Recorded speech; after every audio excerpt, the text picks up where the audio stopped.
आज सुबह परमेश्वर ने हम सबको चुना है कि वो हमें आशीष दे और हम बढ़ने पाए, तरक्की करने पाए। सचमुच खुदा ने ऐसा प्लान ही किया। 6 दिन में उसने दुनिया बनाई और 7वें दिन उसने आराम किया, और उसका प्लान था कि 7वें दिन वो बहुतायत की आशीष हमें देने पाएगा। खुदा का धन्यवाद हो। और हमको हर संडे जब हम यहाँ पर जमा होते हैं तो खुदाबंद हमें बस सिर्फ इसलिए, वो डांटने के लिए नहीं आया, वो आपको सज़ा देने के लिए नहीं आया यहाँ पर। वो सिर्फ आपसे बात करना चाहता है। वो सिर्फ आदम से बात करना चाहता था। हर सुबह आदम से बात करना चाहता था, हर शाम बात करना चाहता था। इवन उसको मालूम था कि आदम ने गुनाह कर दिया है। उसे यह मालूम हो गया था कि आदम अंजीर के पत्ते में सिमट गया है, लेकिन उसने ये नहीं किया कि वो गुस्सा करे। उसने ये नहीं किया कि अभी मैं जाकर आदम को भस्म कर दूंगा। उसने ये नहीं कहा कि नहीं, आदम को मैं मार दूंगा, खत्म कर दूंगा, सब खत्म हो जाएगा। नहीं, वो गया बात करने के लिए। बात करने से कोई हल निकल सकता है, बात करने से हल निकल सकता है। और उसने आवाज दी, आदम, आदम तू कहां है? आदम बोल तो तू मुझसे। मैं सब कुछ करने का अधिकार रखता हूं। मैं तुझे माफ करने का अधिकार रखता हूं। मैं तुझे जीवन देने का अधिकार रखता हूं, क्योंकि तूने तो मृत्यु को चुन ही लिया है। लेकिन फिर भी मैं तुझे जीवन देना चाहता हूं। मेरे अजीजों, शायद डर के मारे आदम कन्फेस नहीं कर पाया, पर आज आपको डरने की कोई बात नहीं है। वो बाप है, हमसे अगर बात कर रहे हैं, हमसे कोई गलती भी हो गई है तो आप निसंकोच उससे कह दीजिए। आज खुदा आपको अपने कलाम से आशीष देना चाह रहा है। हालेलुया। आज मैंने अपने वचन का जो टॉपिक लिया है वो छोटी सी आशा। छोटा सा दिल और छोटी सी आशा। और ये हमारे व्यक्तिगत जीवन में बहुत महत्वपूर्ण है। उन तमाम चीजों पर जब हम आशा लगाते हैं तो हो सकता है वो चीजें आपको ना मिले, पर अगर आप खुदा पर आशा लगाएंगे तो उसमें होकर वो सब कुछ दे देगा, सब कुछ दे देगा यीशु मसीह में। खुदा के कलाम में ऐसा लिखा हुआ है, भजन संहिता उसका 33 अध्याय और उसका 22वां पद। हे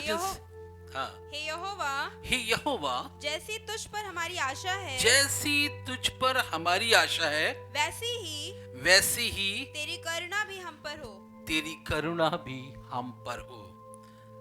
ए खुदावंद, जैसे तुझ पर हमारी आस है, वैसे ही तेरी शफकत हम पर हो, वैसे ही तेरी शफकत हम पर हो। आप कैसी आस लगाते हैं?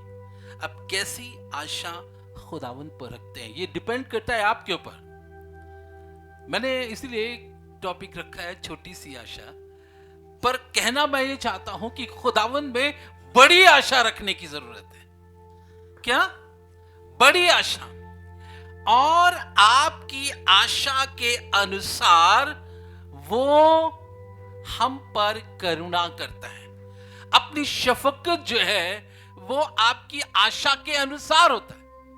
और अगर आप छोटी सी आशा रखेंगे, छोटा सा विश्वास रखेंगे, तो छोटी से आपको आपके ऊपर अनुग्रह भी करेगा, छोटी से आपके ऊपर दया भी करेगा।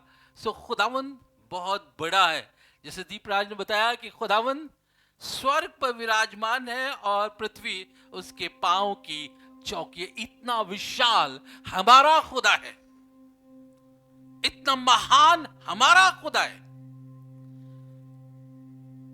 तो हम भी जब खुदावंद की हुजूरी में आए, हम भी जब खुदा से बात करें, हम भी जब खुदा के सामने अपनी आशाओं को रखें, तो हमारी आशा बड़ी होनी चाहिए, एक लिस्ट में होनी चाहिए।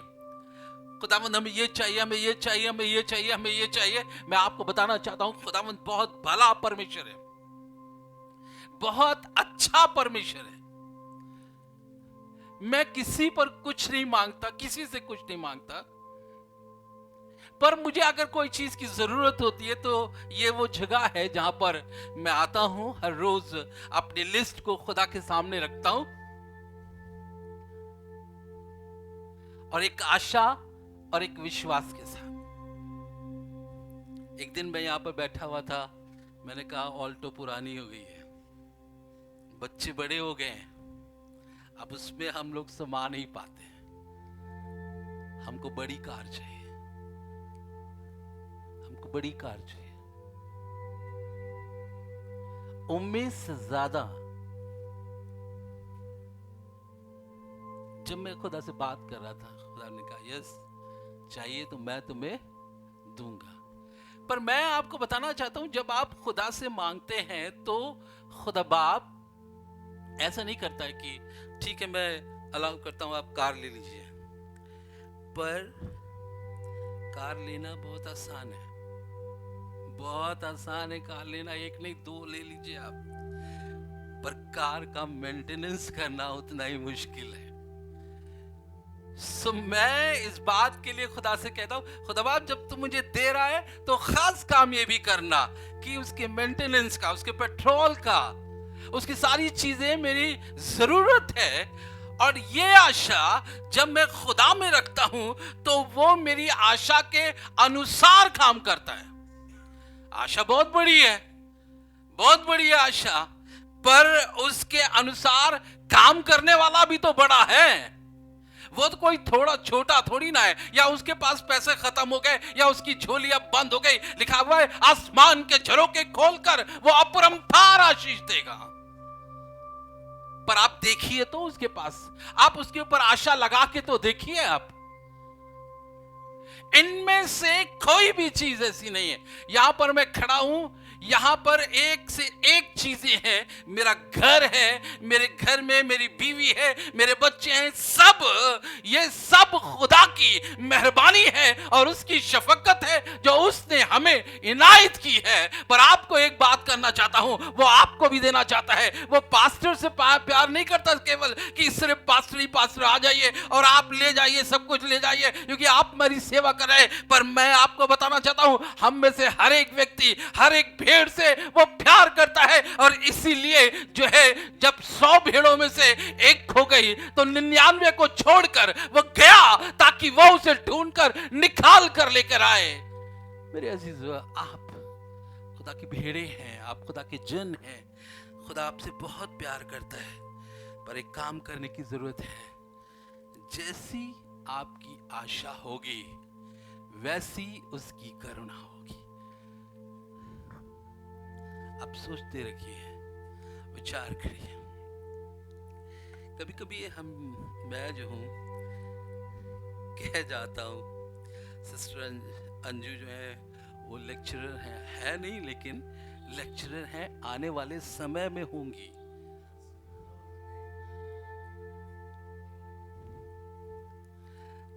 भाई विक्की इंग्लिश डिपार्टमेंट के एचओडी हैं, पर मैं कह दिया हूं, लेकिन पता नहीं क्यों वो जो है आने वाले समय में और पुख्ता हो जाएंगे। और हम लोग यहां नहीं देख रहे हैं इनको, हम लोग इनको सेंट्रल स्कूल में देख रहे हैं। क्यों? जैसी आपकी आशा होगी वैसे ही आपके ऊपर खुदा की मेहरबानी होगी। अगर आप छोटी आशा लगा के बैठे, नहीं हमें सिर्फ साइकिल की दुकान खोलना है, उसमें पंचर बनाना है और यही हमारी रोटी होगी और 200 रुपए हम कमा लेंगे और बस, तो वो कहेगा ठीक है तुम साइकिल की दुकान खोलो और पंचर बनाओ और 200 रुपए तुम्हें हर रोज मैं दूंगा। हालेलुया! क्या आप कह सकते हैं हालेलुया?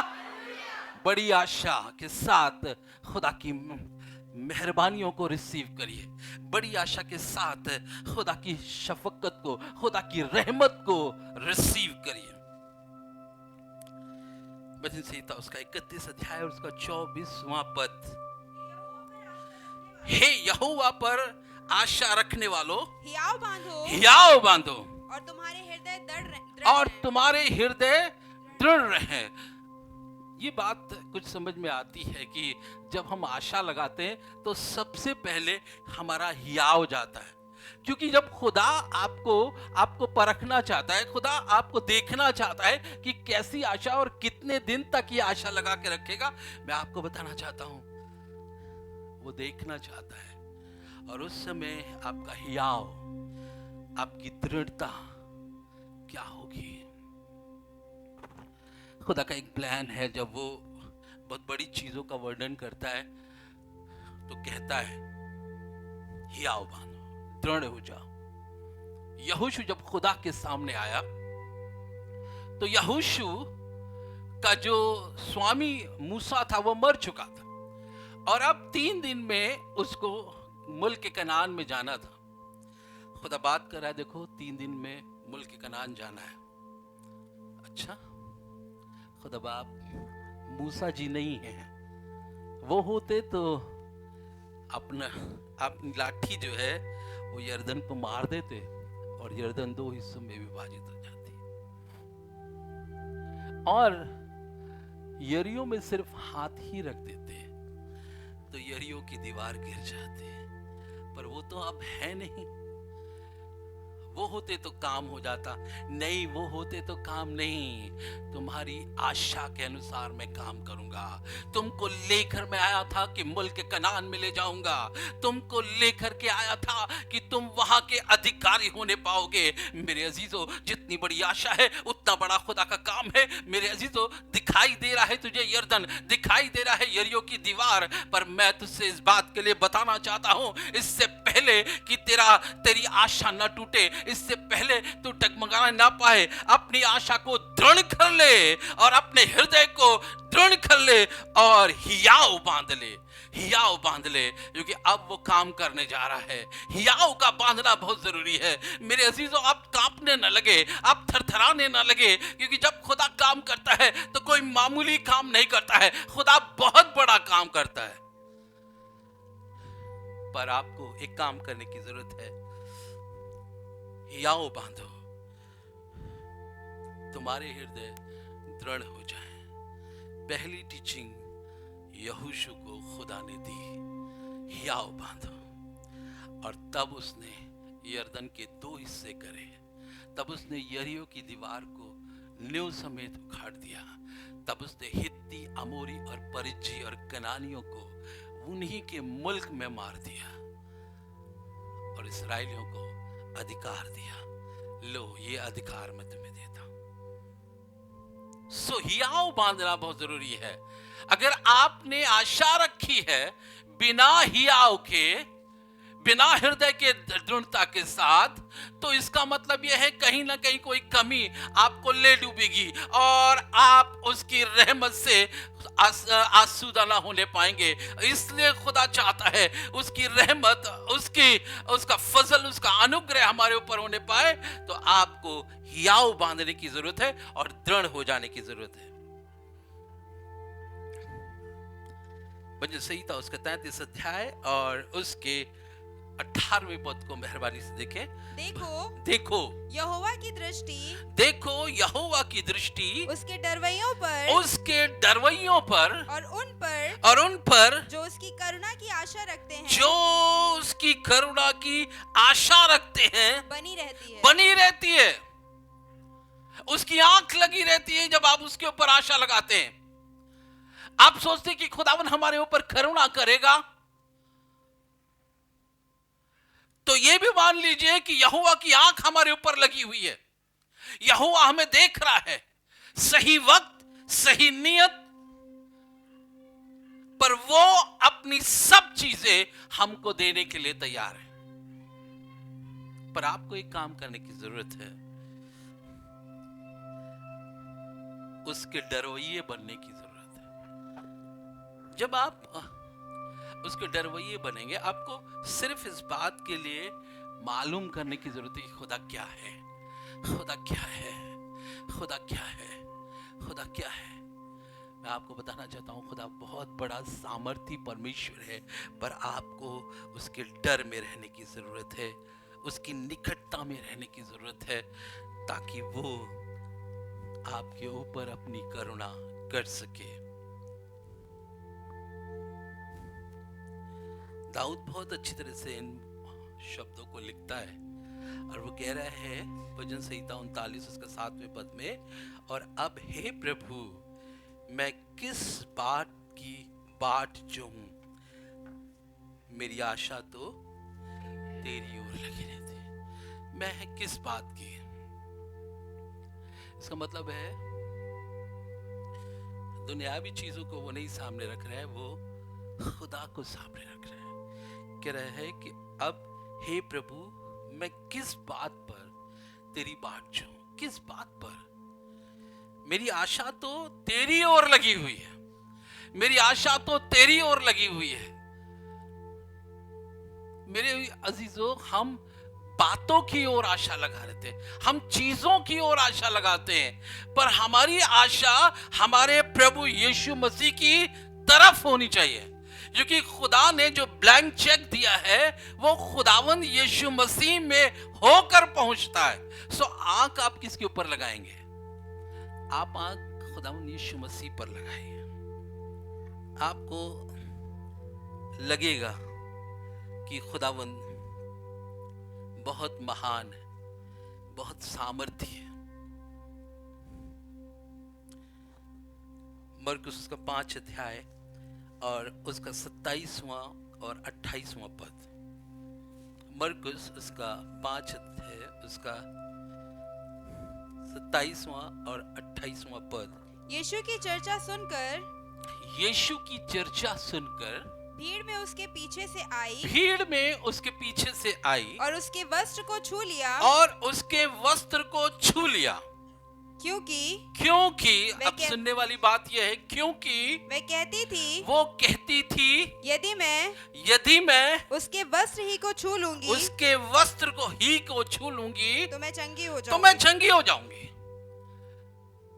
उसकी आशा, उसका विश्वास खुदावंद यीशु मसीह पर था, बीमारी पर नहीं था। अगर बीमारी पर होता तो बीमारी कहती कैसे, तू तो कमजोर हो चुकी है, तुझे मैंने 12 वर्ष से सताया है, तेरे अंदर 12 वर्ष से लहू बह रहा है और अब तू इस लायक नहीं है कि खुदावंद यीशु मसीह के सामने जा सके, इस भीड़ को चीर सके और उसके दामन को छू ले। पर मैं आपको बताना चाहता हूं, उसने उस भीड़ पर निगाह तो की, पर उसने आशा अपने खुदावंद यीशु मसीह पर लगाई है और इसी आशा ने उसको साहस दिया है और उसके ऊपर रहमत हो रही है कि वह उठी है, खड़ी हुई है और चली है और पीछे से यीशु के दामन को छूकर चंगाई को प्राप्त किया। Hallelujah, hallelujah, hallelujah, hallelujah, praise the Lord, hallelujah Jesus. सचमुच यीशु मसीह महान है, यीशु मसीह सामर्थी है। अगर आज तक आपने वस्तु विशेष पर आशा लगाई हुई है, अगर आज तक आपने धन पर आशा लगाई हुई है, तो ये उड़ने वाली चीजें हैं, ये इनके पर लगे होते हैं और ये थोड़े ही दिन में उड़कर चली जाती हैं, आप छूछे हाथ रह जाते हैं। लेकिन मैं आपको बताना चाहता हूं, वो खुदावंद यीशु मसीह जिस पर आपकी आशा है, जिस पर आपका विश्वास है, वो अनादि काल से अब तक एक सा परमेश्वर है और वो न कभी छोड़ेगा आपको, न कभी त्यागेगा, वो आपके साथ साथ बना रहेगा और उसमें होकर हमारी सारी आशा पूरी होने पाएगी। Praise the Lord, hallelujah, hallelujah Jesus, we worship you Lord Jesus। मैं आपको बताना चाहता हूं, इसी के साथ साथ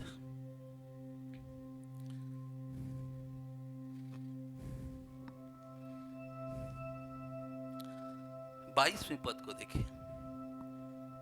यायर नामक आराधनालय के सरदारों में से एक आया और उसे देखकर उसके पांव पर गिर गया और और यह कहकर उससे बहुत विनती की, और उससे यह कहकर बहुत विनती की, मेरी छोटी बेटी मरने पर है, मेरी छोटी बेटी मरने पर है, तू आकर उस पर हाथ रख, तू आकर उस पर हाथ रख कि वह चंगी होकर जीवित रहे। तो वो चंगी होकर जीवित रहे। आगे पढ़िए।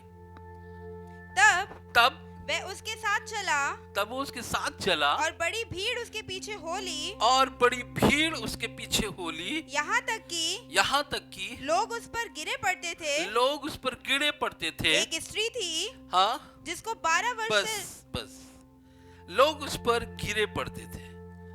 यायर खुदावंद यीशु मसीह के पास आया और उसका पूरा विश्वास था, उसकी पूरी आशा थी, और उसने अपने दिल को खोलकर इस बात को कहा कि मेरी बेटी मरने पर है। और आपको बताएं, जब ये यीशु मसीह से बात कर रहा था तो किसी ने आकर उसे बताया उसके घर से, परेशान ना करो, सब खत्म हो गया।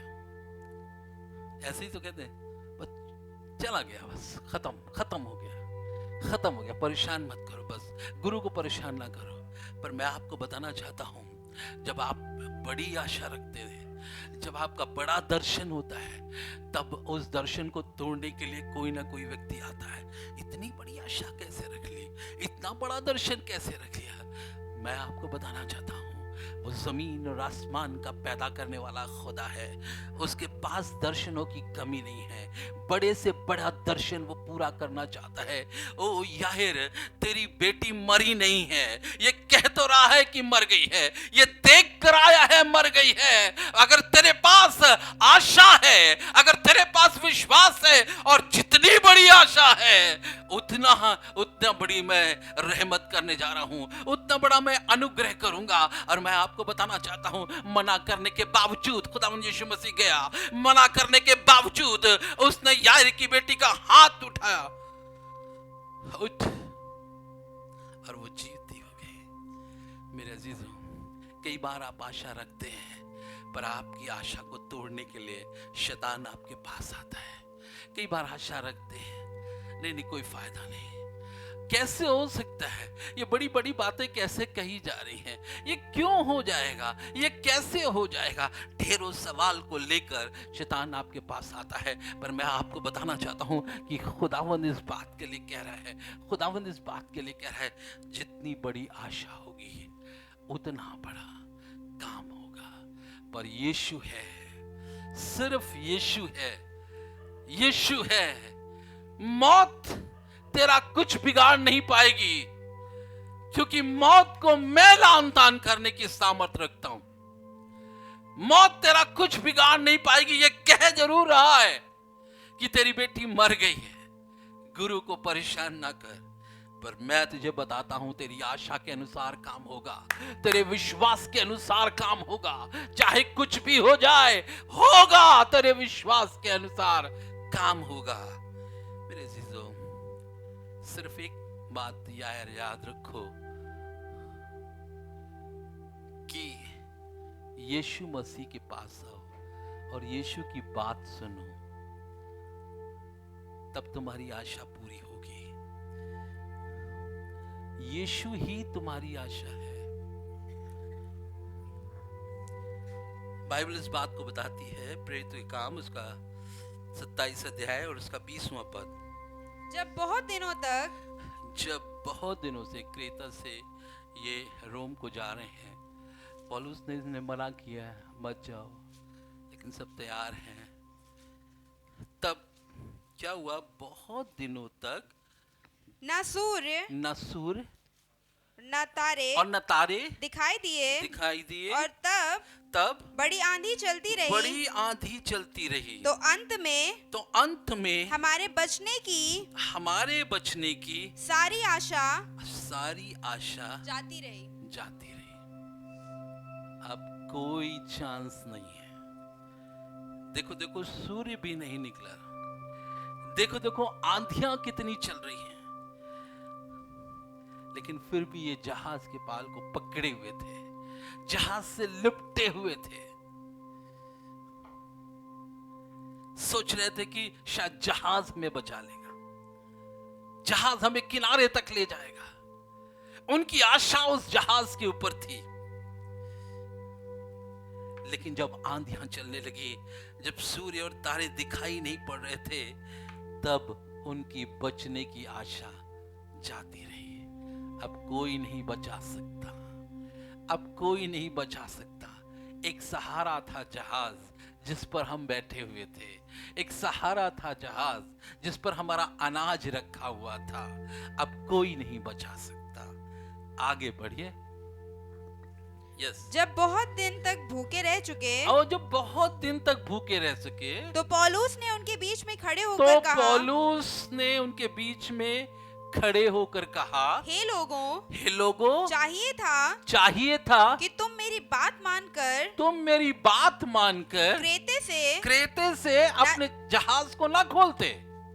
हाँ, और ना ये विपत्ति आती, और ना ये हानि उठाते, परंतु अब सुनो, तुमने क्रेते से अपने जहाज को हटाया है, तुमने क्रेते से अपने जहाज पर सफर करना शुरू किया है।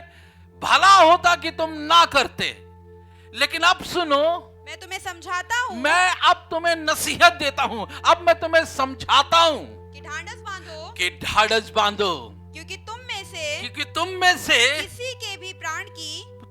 से किसी के प्राण की हानि ना होगी, पर केवल जहाज की जिस पर तुम्हारी आशा है, केवल जहाज की जो तुम सोच रहे हो ये तुम्हारे किनारे तक पहुंचा देगा। केवल जहाज की हानि होगी, जहाज की हानि होगी, पर तुम्हारी हानि नहीं होगी। इसलिए मैं कह रहा हूं ढाढ़स बांधो, इसलिए मैं कह रहा हूं हियाव रखो, इसलिए मैं कह रहा हूं आशा रखो। वो कहना क्या चाहता है? वो कहना यह चाहता है कि देखो, खुदा का स्वर्गदूत आकर मुझसे उसने बात की है। खुदा यूं फरमा रहा है कि मैं अपनी रहमत डालूंगा, मैं अपना फजल तुम्हारे ऊपर करूंगा, पर आशा जितनी बड़ी होगी उतना बड़ा फजल होने पाएगा। आशा बड़ी करो, आशा बड़ी करो। अब तो कोई चांस नहीं रहा, अब तो जहाज भी टूट गया है, अब तो सब कुछ जाता रहा है, अनाज भी खत्म हो गया है, डूब गया है। अब आशा कैसी आशा भाई?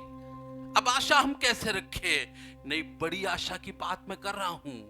टॉपिक मेरा छोटी आशा है, पर बड़ी आशा की चर्चा कर रहा हूं। ये विरोधाभास है, ये विरोधाभास है। आपकी बड़ी आशा आपको जीवन दे सकती है। वो कह रहा है देखो, हियाव बांधो, देखो दृढ़ हो जाओ, देखो यीशु को थामे रहो। यीशु का स्वर्गदूत आया था, उसने मुझसे बात की कि तुम्हें यहाँ उस कैसर के पास पहुंचना है, और जब मैं पहुंचूंगा तो तुम भी पहुंचोगे, जब मैं जीवित रहूंगा तो तुम भी जीवित रहोगे। और मैं उस खुदा पर आशा लगाता हूं, मैं उस खुदा पर बड़ी आशा रखता हूं, उसकी रहमत को रिसीव करता हूं, क्योंकि उसने कहा है, किसी दूसरे के कहने से नहीं, केवल उसने कहा है, केवल उसने कहा है। मैं किसी का प्रचार नहीं कर रहा हूं, किसी भेद की बात को नहीं आपके ऊपर जाहिर कर रहा हूं, किसी व्यक्ति विशेष के विषय में नहीं बता रहा हूं, और आपको सुनना भी नहीं चाहिए। कोई व्यक्ति हो, चाहे कैसा पादरी हो, कुछ भी आपको कह रहा हो, पर मैं आपको बताना चाहता हूं, कोई पादरी की आवाज आप तक ना पहुंचने पाए, पर यीशु की आवाज आप तक पहुंचने पाए, यीशु का दर्शन आपके पास पहुंचने पाए, यीशु के स्वर्गदूत आपके पास पहुंचने पाए, और उसी में हम पर रहमत होती है। वही रहमत करता है, यार मत घबरा, बेटी मर चुकी है, पर मैं अपनी बड़ी रहमत करूंगा। हालेलुया। परमेश्वर आपको आशीष दे।